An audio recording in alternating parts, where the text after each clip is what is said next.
In this video, I'll show you how to upload video to Telegram. Ensure you subscribe and turn on bell notification to this channel for lots of educational kinds of content like this.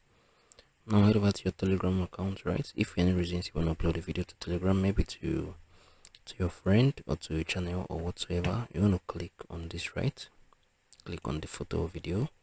Now from there, we're given a whole lot of options, right? So here are my videos. So I think I'm gonna get a very simple video. Okay, this video, I'm gonna click on open. Once you're done, I'm gonna click on the send, right?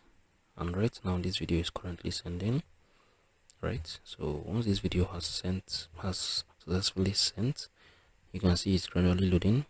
Yeah, so once it has loaded up, you have just basically uploaded this video right to Telegram. So this is basically how you can upload videos to Telegram. If you found this video helpful, share it in the comment section. Thank you guys for watching. I'll see you all in the very next one.